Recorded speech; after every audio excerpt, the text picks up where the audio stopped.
Neste momento de oração, que Deus nosso Pai expressa todo o seu amor e a sua bondade, queremos agradecer por sempre nos oferecer os recursos que iluminam os nossos caminhos.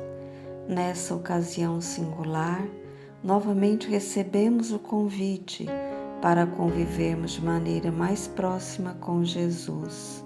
Jesus, obedecendo a Deus, segue a sua missão de orientar a nossa evolução moral, juntamente com seus colaboradores iluminados.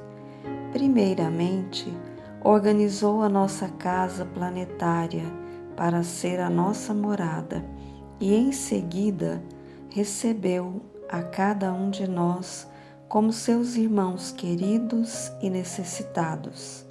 E no momento aprazado, veio Ele mesmo nos mostrar, com as suas ações repletas de sabedoria e amor, como devemos agir para tratar as nossas deficiências morais que fazem parte do nosso processo de crescimento espiritual. Sendo nosso mestre, Jesus orientou: Eu sou o caminho, a verdade e a vida. Ninguém vem ao Pai senão por mim. Percorrer o caminho é tarefa de todos nós. Como guia seguro para seguir este caminho, Jesus nos deixou o seu roteiro de luz, farol das nossas almas, que é o Evangelho, a Boa Nova. Pelas nossas experiências, sabemos que tudo advém da vontade, do esforço e do trabalho. Somente desta maneira poderemos alcançar o caminho que nos conduz a Deus. E ainda recebemos de Jesus o Espiritismo, que com a sua missão de Consolador esclarece de forma irrefutável que todos somos capazes de alcançar as melhorias no exercício correto da nossa vontade. Agradecemos, Senhor, ao trabalho do esclarecimento e do tratamento oferecido amorosamente a todos nós. Muita paz. Certamente cedo venho. Quase sempre, enquanto a criatura humana respira na carne jovem, a atitude que lhe caracteriza o coração para com a vida é a de uma criança que desconhece o valor do tempo. Dias e noites são curtos para a internação em alegrias e aventuras fantasiosas. Engodos mil da ilusão efêmera lhe obscurecem o olhar e as horas se esvaem num turbilhão de anseios inúteis. Raras pessoas escapam de semelhante perda. Geralmente, contudo, quando a maturidade aparece e a alma já possui relativo grau de educação, o homem reajusta, apressado, a conceituação do dia. A semana é reduzida para o que lhe cabe fazer. Compreende que os mesmos serviços na posição em que se encontra se repetem a determinados meses do ano, perfeitamente recapitulados, qual ocorre as estações de frio e calor, floração e frutescência para a natureza. Agita-se, inquieta-se, desdobra-se, no afã de multiplicar as suas forças para enriquecer os minutos ou ampliá-los, favorecendo as próprias energias. E comumente, ao termo de romagem, a morte do corpo surpreende-o, nos ângulos da expectativa ou do entretenimento, sem que lhe seja dado recuperar os anos perdidos. Não te embrenhes assim na selva humana, despreocupado de tua habilitação à luz espiritual ante o caminho eterno. No penúltimo versículo do Novo Testamento, que é a carta do amor divino para a humanidade, determinou o Senhor fosse gravada pelo apóstolo a sua promessa solene: certamente cedo venho. Vale-te, pois, do tempo e não te faça tardio na preparação. Olá pessoal, boa noite. Nós vamos hoje fazer uma reflexão a respeito de um tema que está no capítulo 13 do Evangelho segundo o Espiritismo, né, que é o capítulo que trata, que Kardec menciona ali exatamente sobre o zelo, a atenção, a maneira como nós procedemos aí no tocante a auxiliar o próximo, né? Trazendo como título lá que uma das nossas mãos não saiba o que a outra fez. E ali um dos itens, o item 17, trata exatamente sobre a piedade. Piedade que costumeiramente é confundida com dó, sentimento de dó, sentimento de que na verdade é um tanto parasitário, porque ele cria uma sensação ou uma condição de que nós olhamos para a pessoa, sentimos um compadecimento, mas pouco fazemos. Na verdade, o sentimento de dó, na forma como é, pelo menos, tratado ou visto, ele nos afasta. Porque quando a gente vê, mas que dó. E parece que isso estaciona aí, para neste ponto. Então, de alguma forma prática, embora os dicionários não façam tal diferenciação, o sentimento de dó, por si só, não nos coloca na condição de irmos ao encontro. Mas diferente o sentimento de piedade narrado, trazido nesse capítulo, né, no item 17 do capítulo 13, esse sim nos convida, inclusive, exortando o sentimento, colocando num patamar extremamente alto, ao mencionar, né, que o sentimento da piedade nos aproxima dos anjos e é irmã, né, a piedade é irmã da caridade. Então, esse sentimento, ele é a caridade. O sentimento de piedade é o sentimento de caridade. Por isso, dó por si só, aquele sentimento de coitado de tal pessoa, sem mover-se desse sentimento de compaixão, de afeto, de querer auxiliar, ele é parasitário, porque ele nos estaciona e nos mantém no estágio do egoísmo. E o convite feito aqui pelo Espírito de Michel nessa mensagem é exatamente mostrar que é a caridade em ação, só que motivada, nós vamos ver aqui agora, pelo sentimento da dor que a vida alheia nos causa. A sensação de tristeza, de angústia pelo qual o próximo passa, isso nos move, nos comove, nos motiva, e aí nasce o sentimento de piedade, que é esse sentimento de ir ao encontro, auxiliar de alguma forma. E dentro desse belíssimo capítulo que é trazido, essa belíssima narrativa, a perspectiva que ele menciona aqui conosco é de que cada vez mais que nós nos deixarmos sentir pela dificuldade alheia, nós acabamos, na verdade, criando em nós também sentimentos de que queremos transformar aquilo. Obviamente, nós pegamos aí mensagens muito lindas trazidas por espíritos como Humberto de Campos, Maria Dolores e outros tantos, que mostram vários desses grandes homens que, por exemplo, desencarnaram e desejaram voltar, porque segundo, deram um dizer muito bonito num poema, O Regresso de Simão Pedro, quando ele havia desencarnado, Jesus, numa certa altura, menciona nesse poema que se ele, na verdade, ele não poderia descansar enquanto uma alma estivesse ainda aflita ou precisando de socorro. Então, claro que isso já está em um nível de evolução absurdo, mas cada um de nós também tem condição de, aos poucos, se comover. Nós estamos vivendo uma época agora dura, em que muitas pessoas estão desencarnando, pessoas mais próximas que passam, de repente estavam bem, passam por esse processo que nós estamos vivendo de pandemia, em que outras de repente adoecem e desencarnam. As pessoas que continuam tendo dificuldades, momentos de tristeza, doenças, e tudo isso causa em cada um de nós uma comoção diferente. Este sentimento de atrair-nos para fazermos o bem, ainda que seja uma oração, ainda que seja um bom pensamento, ainda que seja uma ligação, qualquer gesto. Esse sentimento é o sentimento da piedade, que não é outro senão o da caridade. Só que o sentimento da caridade, como está lá no Livro dos Espíritos, de forma didática, ele é dividido, né, e colocado aí em 3 pilares, né? Benevolência, que é fazer o bem a outro, indulgência, né, a compreensão num limite de entendimento, de aceitação da limitação alheia, e o perdão, que obviamente qualquer ofensa é devolvida então ou retribuída com a outra face, fazendo diferente. Então esse combo, né, que se resume nessas 3 palavras didaticamente para caridade, se resume aqui em piedade. Entretanto, a piedade vem acrescentada de um único item, o sofrimento alheio. Você percebe a tristeza, percebe a dor, percebe a angústia, e então vai ao encontro.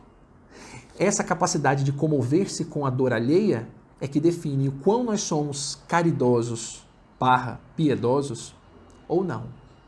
Porque de alguma forma, se esses sentimentos da dificuldade da dor alheia em nada nos move nem a mais íntima fibra de carinho, de afeto ou de sentir a dor alheia, é porque ainda nós estamos voltados única e exclusivamente para os nossos próprios sentimentos, narcísicos, egoístas, dedicados única e exclusivamente ao meu bem-estar e até, quem sabe, dos meus aqui próximos, mantê-lo sempre afastado.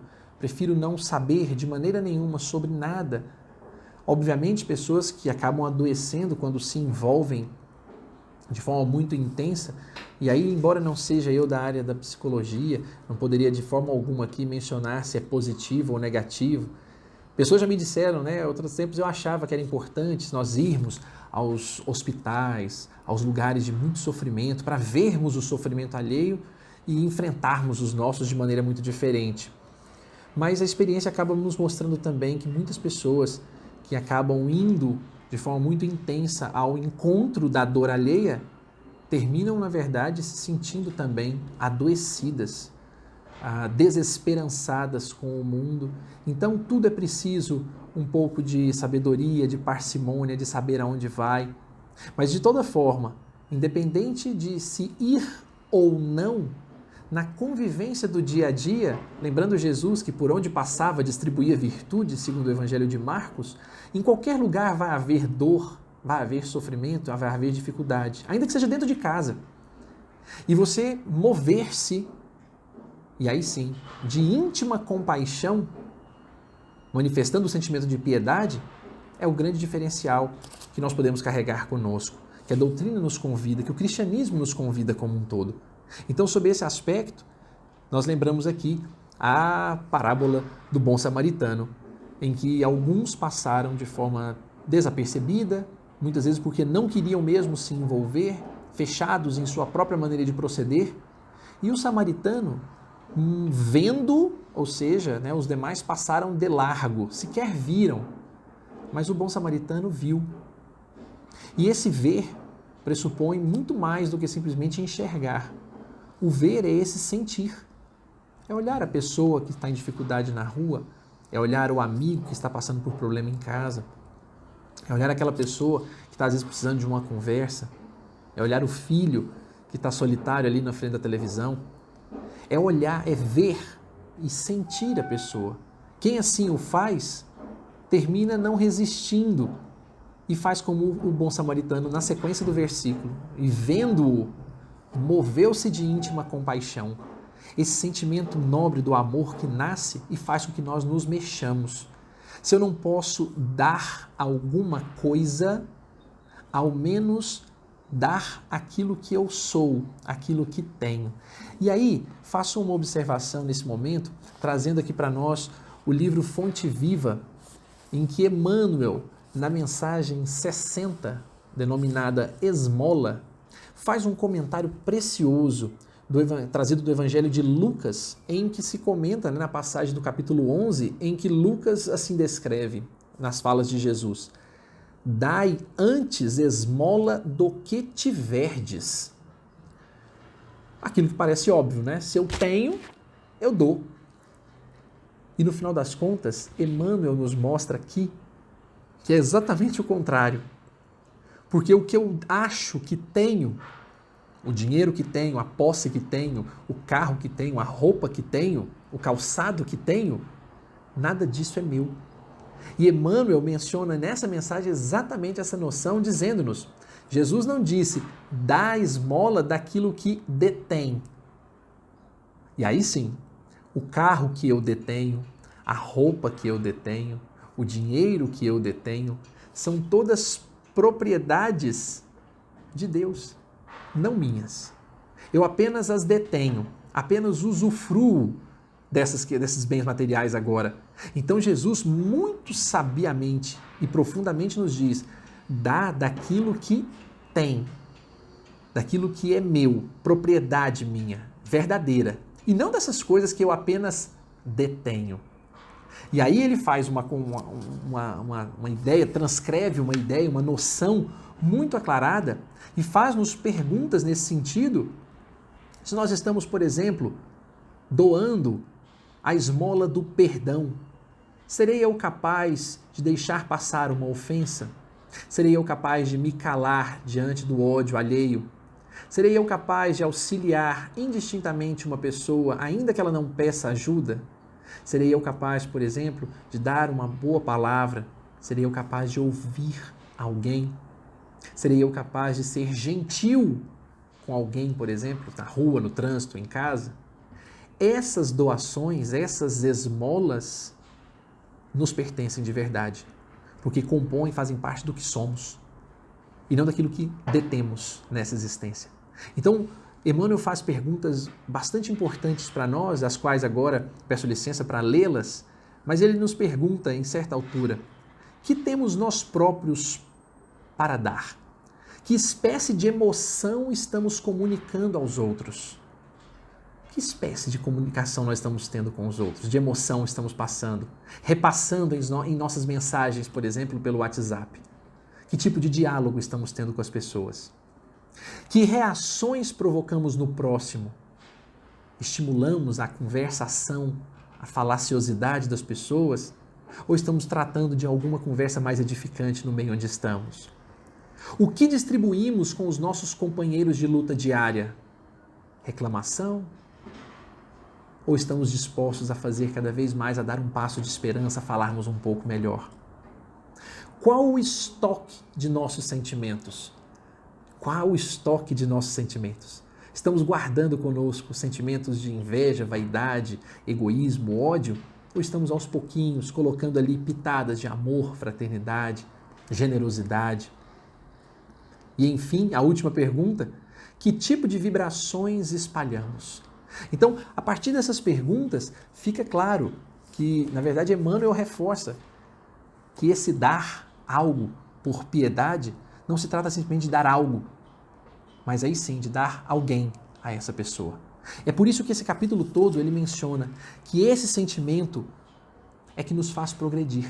Esse sentimento, já que muitas vezes nós não temos o hábito de sermos caridosos o tempo todo, por onde passamos, muitas vezes voltados para os nossos problemas, para as nossas coisas, trabalhamos em nosso favor. Mas a piedade é aquela hora que a própria existência nos chama a sermos caridosos. Quando nos coloca à frente a dor e o sofrimento alheio, nos permite enxergarmos. E quando nós vemos e sentimos, ainda que não tenhamos condição de fazer algo material, esse algo sentimento, esse algo espiritual é o grande convite. E é uma hora que todos nós temos em contato, convívio com pessoas que sofrem. Como que está a nossa reação, a nossa sensibilidade a isso?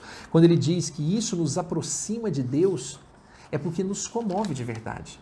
Nos coloca na condição de perceber o quão nós somos ainda egoístas quando passamos de largo, deixamos de lado, fingimos não ver. E uma das mais belas frases que traz o Evangelho, especificamente nessa mensagem, é quando menciona essa tranquilidade que muitas vezes nós vivemos.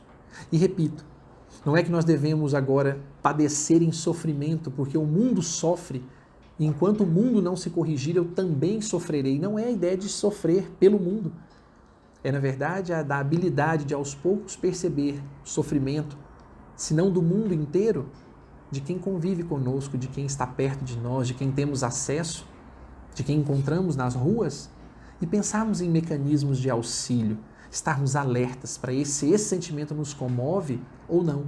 Porque segundo o Espírito Michel no próprio Evangelho, a tranquilidade comprada ao preço de uma indiferença culpável é a tranquilidade do Mar Morto, que esconde no fundo de suas águas o lodo fétido e a corrupção. Então fechar os olhos, fingir que não vê, sob a alegação de que eu prefiro assim, porque assim eu não sofro, no fundo estamos ali guardando ainda as nossas sacolas de egoísmo, de dureza, de um mundo, de um passado em que nos fechamos para evitar exatamente a certeza de que é conhecendo o outro, a dificuldade alheia, é que temos condição de ir ali para auxiliar, seja em casa ou seja fora dela, na medida de nossas condições e de maneira como enxergamos o mundo. Então, que nós possamos, na verdade, doarmos-nos a esse sentimento.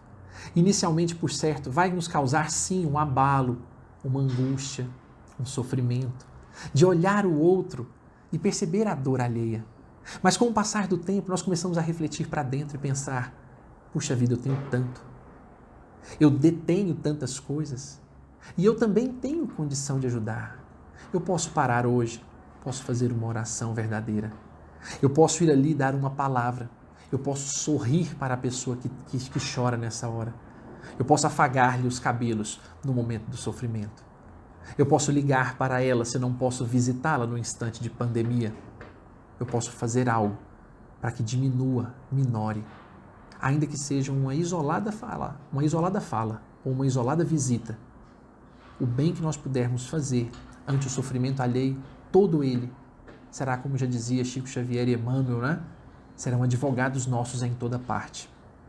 Então que nós nos deixemos, sim, abalar inicialmente, para que na sequência, mesmo diante dessa caridade movida pela melancolia e pela dor alheia, nós tenhamos condição de doarmos as nossas melhores emoções, doarmos os nossos melhores sentimentos. E como aqui, ao finalzinho do capítulo, gostaria de deixar apenas esse trecho como frase final de nossa reflexão, quando o Espírito de Michel menciona no último parágrafo. Quando nós, na verdade, olharmos, a um irmão que se emociona com o aperto da mão amiga e cujo olhar ao mesmo tempo úmido de emoção e de reconhecimento se volta docemente para vós antes de se fixar ao céu, agradecendo por lhe haver enviado um consolador, um apoio. Se é difícil ver e nós nos entristecemos com o sofrimento alheio, na sequência, quando nós percebermos o olhar de gratidão, de paz, de amor que nos é entregue, nós teremos ali a sensação de que valeu a pena termos nos movido de íntima compaixão. Porque não é a pessoa que sofre que nos olha, como já dizia o próprio Jesus. Eu serei o presidiário que visitaste, serei aquele que passa fome, que deste de comer. É o próprio Jesus a nos olhar. E esses convites feitos a todo instante para que nós possamos enxergar, enfim, não tem outro sentido, não tem outro caminho que não seja o de ir ao encontro de Jesus. Às vezes queremos tanto que Ele esteja ao nosso lado, pedimos tanto para que esteja nos abençoando e nos iluminando, e o sentimento de piedade é aquele que definitivamente nos convida a todo instante a estar na presença e no encontro dEle. Que possamos então olhar, ver com os olhos de ver as pessoas, movermos-nos por esse sentimento nobre da piedade e deixarmos então que Jesus nos encontre e nos agradeça por estarmos aqui sendo de alguma maneira braços e pernas da implantação do reino que Ele já começou há muito mais tempo do que imaginamos. Um forte abraço a todos e uma excelente reflexão, uma excelente semana para todos.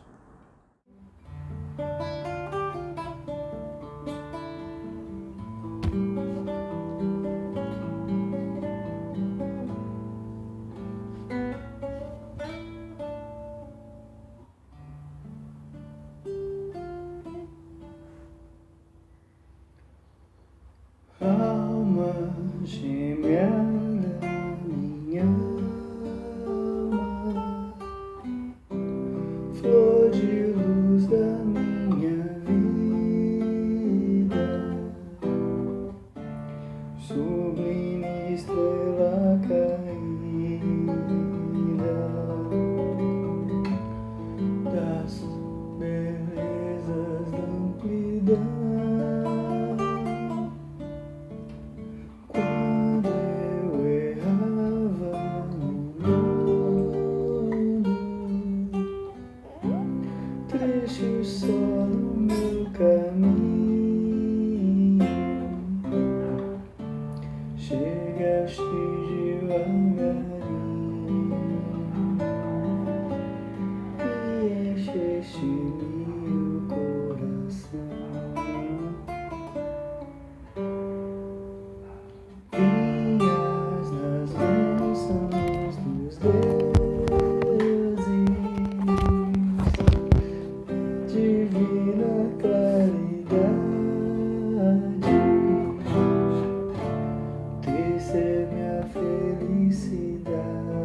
Juro-te eterna aliança,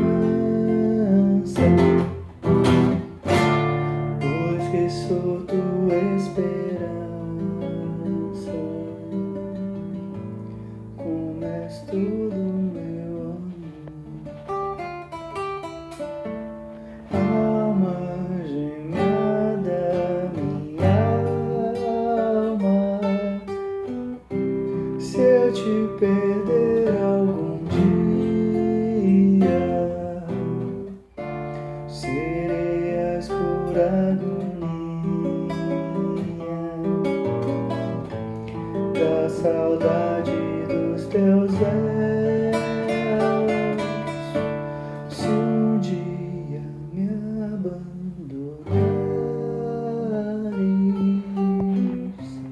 nos terrados meus amores, hei de esperar-te entre as flores.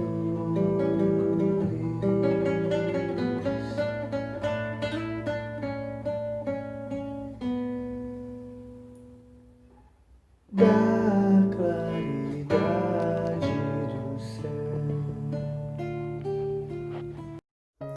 Mais um dia em que aqui estamos unidos em pensamento e oração, rogamos ao nosso Mestre Jesus proteção, sabedoria e paciência. Que a humanidade consiga, com fé e união, suportar dias tão difíceis. Que todos os que sofrem possam ser consolados. Que o amor nos una e o bem prevaleça. Assim seja.